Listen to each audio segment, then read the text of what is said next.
Isang mapagpalang araw sa inyong lahat mga kapatid. Sana po ay nasa mabuti kayong kalagayan. Tayo po ay muling magninilay sa Ebanghelyo po natin ngayon. Ang ating pong babasahin ay ang Ebanghelyo ni San Lucas. Ang mabuting balita ng Panginoon ayon kay San Lucas. Papuri sa iyo, Panginoon. Nang araw ding iyon, may dalawang alagad na naglalakad papuntang Imaus. Isang nayong may 11 kilometro ang layo mula sa Jerusalem.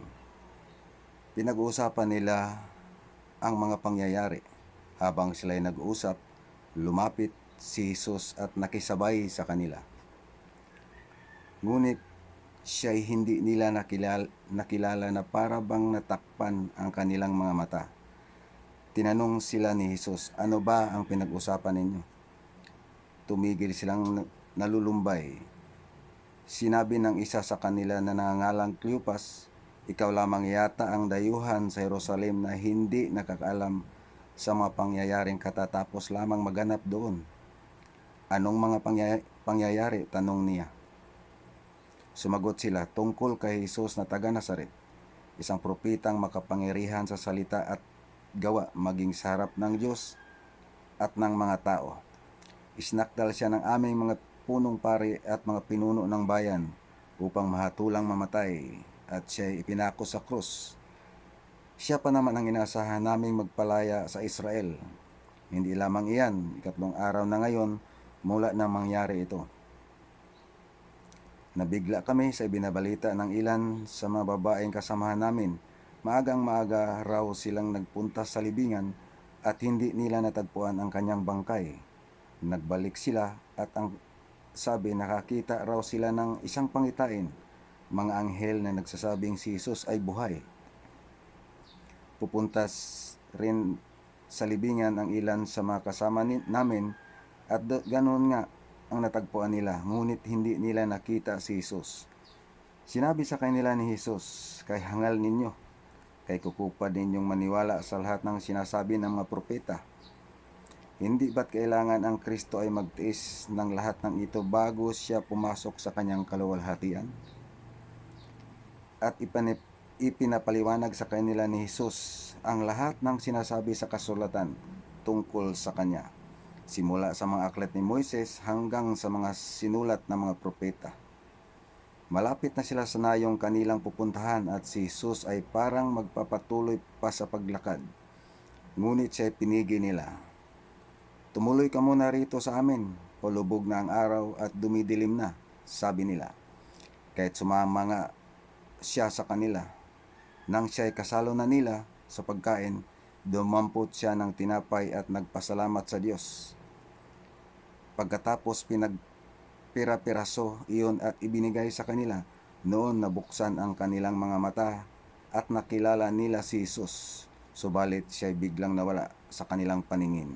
Nasabi nila sa isa't isa, "Kaya pala nag-aalab ang ating puso habang tayo'y kinakausap niya sa daan at ipinapaliwanag sa atin ang mga kasulatan." Agad silang tumayo at nagbalik sa Jerusalem. Naratna nilang nagkakatipon doon ang 11 at ang ibang kasamahan nila. Sinabi ng mga ito sa dalawa, "Totoo nga palang muling nabuhay ang Panginoon." Nagpakita siya kay Simon at isinalaysay naman ng dalawa ang nangyari sa daan at kung paano nila nakilala si Jesus ng paghati-hatian nito ang tinapay. Ang mabuting balita ng Panginoon, pinupuri ka namin, Panginoong Hesukristo. Nabasa ko po itong Ebanghelyo ngayon. Parang naalala ko yung footprints in the sun. Sa unang bahagi po ng Ebanghelyo po natin ay ang sabi, lumapit si Jesus, nakisabay, ngunit hindi nila nakilala para bang natakpan ang kanilang mga mata. Parang bulag, di po ba? Ngunit sa huling bahagi po ng ating Ebanghelyo, nabuksan ang kanilang mga mata doon sa dalawang alagad. Nung pagpira-pirasuhin na ang tinapay at ibinigay sa kanila. Yan po, napakaganda po, no? Ngayon po, sa unang bahagi po ng ating Ebanghelyo ay si Jesus lumapit sa dalawang alagad at nakisabay. Kung i-apply po natin sa ating panahon ngayon, sa ating sarili, ay patuloy po na lumalapit sa atin ang ating Panginoon. At siya ay nakikisabay sa ating paglalakbay sa daigdig na ito. Sa hirap, ginhawa, lumbay, kapaghahatian, lungkot, tuwa, naroon ang ating Panginoon. Kaya nga lamang, hindi natin siya maramdaman sapagkat hindi po tayo nakapuko sa Kanya. Tayo po'y abala. Hindi po natin siya nakikita sapagkat tayo'y abala. Ang atin po nakikita ay ang mga bagay-bagay dito sa lupa. Hindi po ba? At patuloy pong naglalakad ang dalawang alagad kasabay si Jesus. At isinalaysay ni Jesus ang kasulatan. Sinabi ng mga alagad, si Jesus na taga Nazaret, siya pa naman ang inaasahan na magpalaya sa bansang Israel. Ngunit siya'y pinako, namatay, at ang sabi sa ikatlong araw, siya'y muling mabuhay. Patuloy nagpapahayag ang ating Panginoon sa mga aklat ni Moises at ipinapahayag din niya ang kasulatan ng mga propeta. Ngunit ang dalawang alagad patuloy sa pagsasalita. Kaya sinabi niya, kay kupad ninyong umunawa sa mga sinasabi ng mga propeta. Kay hangal ninyo. Kaya mga kapatid, para sa akin, patuloy pong nakipag-ugnayan sa atin ang ating Panginoon. Patuloy po siya nagpapahayag sa atin. Hanggang sa panahon po ngayon, patuloy po siya nagpapahayag. Dapat po na buksan natin itong Biblia. Dapat po malaman natin kung sa paanong paraan po siya nagpapahayag.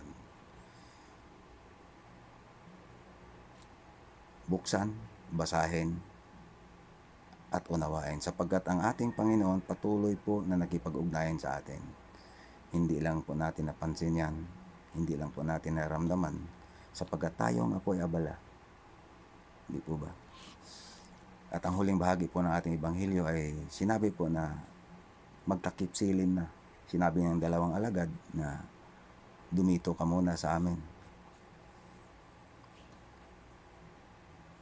Nung dumating na po sa hapagkainan, si Jesus ay nanalangin, nagpasalamat sa Diyos at pinagpipira-piraso, pinaghati-hati ang tinapay at ibinigay sa kanila. Doon nabuksan ang mga mata ng dalawang alagad. Sa simula, sila'y bulag, hindi nila nakilala si Kristo. Pero pagdating po dito sa huling bahagi ng ating Ebanghelyo, mapapansin po natin na ang kanilang mga mata ay nabuksan na nung pinagpipiraso na ang tinapay at ibinigay sa kanila.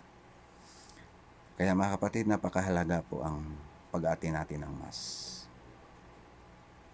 Napakahalaga po. Hindi po yan obligasyon ang pag-ati ng Mass. Kung dati tayo po ay nagsisimba ng araw-araw o kaya tuwing araw ng linggo, ngayon po nahinto dahil nga po sa coronavirus, di po ba? Ngayon po, ang pagsisimba ay hindi obligasyon kung hindi ito ay kailangan natin. Ang pagsisimba, ang pag-aati natin ng Mass ay isang pinakamataas na uri ng panalangin. Pinakamataas na uri ng pagpaparangal natin at pagpapasalamat natin sa ating Panginoong Diyos. At tayo ay nakikibahagi sa katawang mistiko ni Kristo. Amen. Yan po, kung meron po kayong reflection, pwede po kayong maglagay dyan sa comment kung ano yung pagninilay-nilay ninyo. Ayan po mga kapatid, ulitin ko po, kailangan po nating nakapokus sa ating Panginoon sapagkat kung hindi, may turing na tayo'y bulag.